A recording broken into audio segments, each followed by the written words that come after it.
you, obviously. We're looking for non-British perspectives on this overall debate. And there are so many follow-ups to what you can say that I'd rather you give us your initial thoughts and we'll follow up afterwards. So. Well, thank you very much, and thank you indeed for inviting me. Of course, my perspectives are not entirely non-British. Let's say they're half British. I grew up in Britain. And indeed, I took part in and voted in the 75 referendum. Was fairly active at that time, on the plus side, you understand. But for quite a long time now, a decade, I've been member of the European Parliament for Hungary. My parents were refugees from communism, which is how we ended up in, not just in Britain, but specifically in Scotland. So I listened carefully to what you say.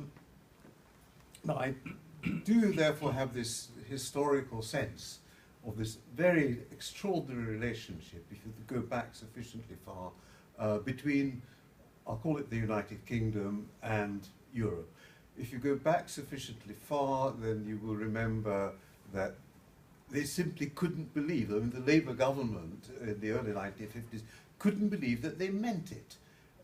Probably the name Kenneth Younger won't mean anything to you, but he was my first boss many years ago at Chatham House. And he was actually taking the decisions because the Foreign Minister Bevan was too ill.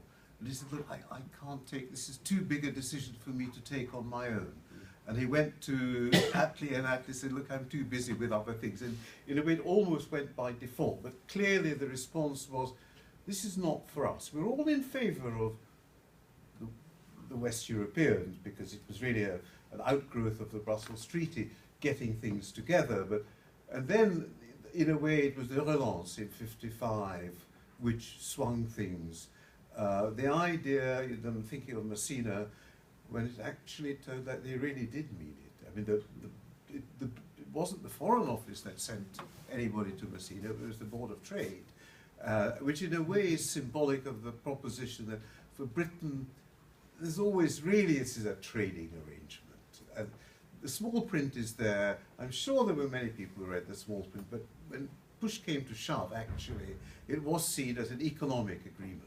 And this, it seems to me, is where, if you like, the original sin begins, that what Britain really wanted, and that even includes the Macmillan bid for entry, which was vetoed by de Gaulle in '63, the Wilson bid doesn't include Edward Heath. Edward Heath is a one-off. But what they really wanted was a glorified EFTA. Do any of you still remember EFTA, European Free Trade Area? I mean, you know, that takes one back. It simply didn't really work. And then they said, oh, well, we better get in. And they were appalled with the Mansholt report, that Common Agricultural Policy. I mean, this totally changed British agricultural subsidy system and so on. And really my first point is that I don't think that the majority ever understood that the European Union, which it subsequently became, is a stakeholder in Britain, and Britain, of course, is a stakeholder in the European Union. That dual relationship, I don't think has ever been adequately understood, and that takes them back to the point that if Brussels, the symbolic Brussels, stands up and says to the United Kingdom, look, this referendum you're holding is relevant to us, that will not be very popular. And the tabloids, of which I have something to say in a minute, have got a lot to say about it.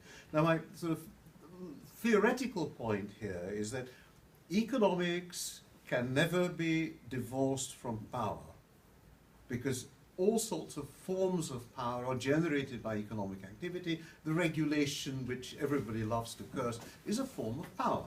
And I think that the power that is exercised in economic relations is in all sorts of other ways that has to be regulated. And I think this is the area where it's very difficult to get agreement with a mindset, the British mindset, that thinks, no, economic activity actually isn't the same as politics. Now, I then go back to this statement, I'm sure you've all heard it, Britain doesn't have friendships, it only has interests. Now, this may very well have worked in an imperial age, when Britain was actually a very significant power in the world. When I went to school in Britain in the 50s, the All Red Line still existed. You know, in Africa, you could go on in British ruled territory from Cairo to Cape Town. Well, that takes me back. The French was always coloured blue for mysterious reasons. I've never really understood the sort of technicolor geography of this, but does this work today? Is the United Kingdom actually large enough to pursue its interests without friends? Perhaps friends isn't the... I'm not talking about allies, not talking about people who've made agreements with, but people with whom you feel a degree of cultural intimacy.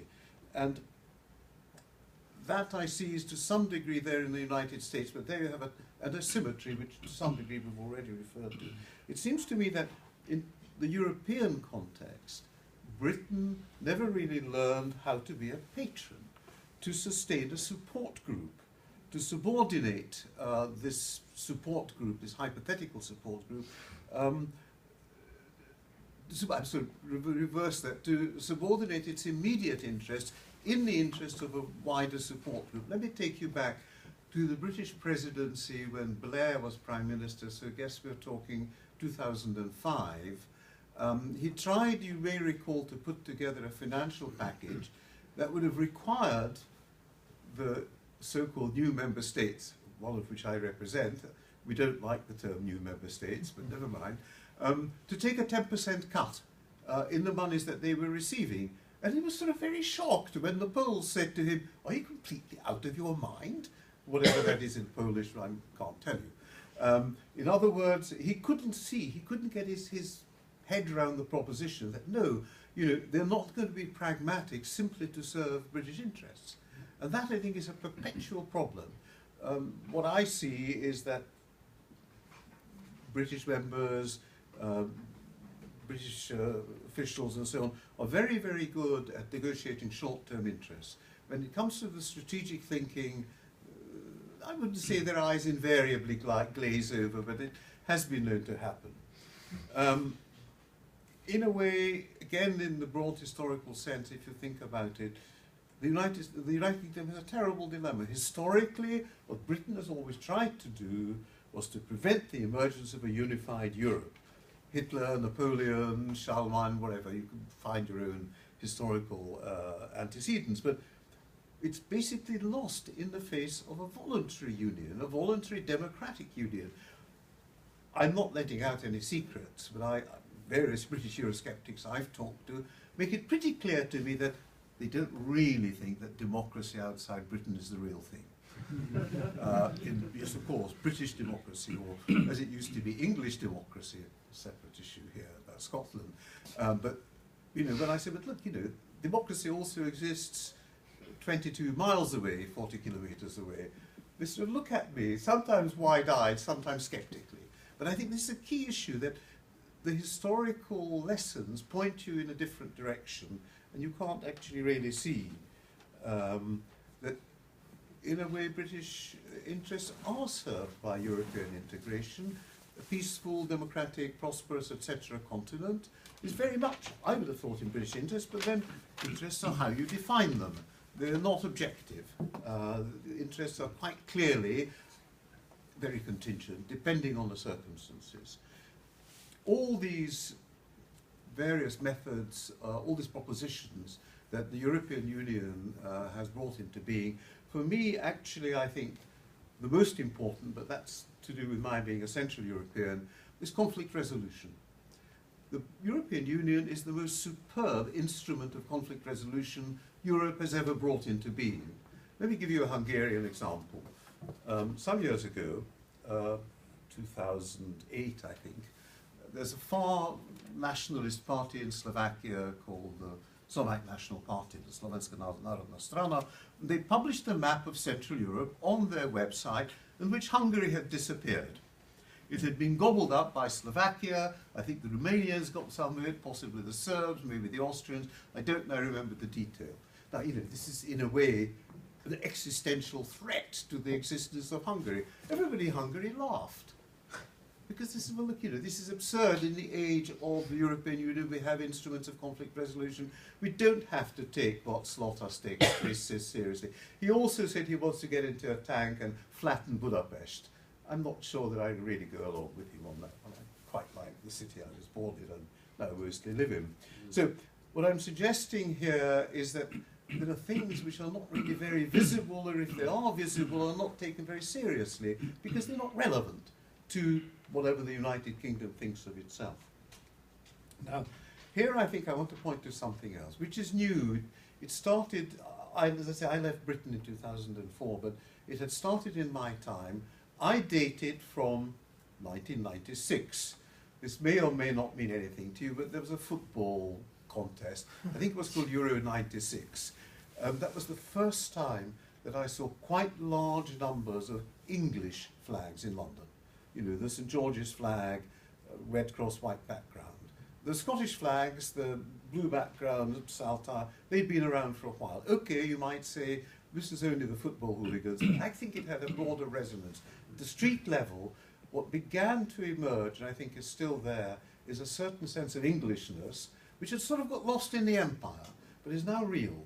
And what, to me, is extraordinary, that it has over time found a very powerful focus, a negative focus in Europe. Read the British tabloids.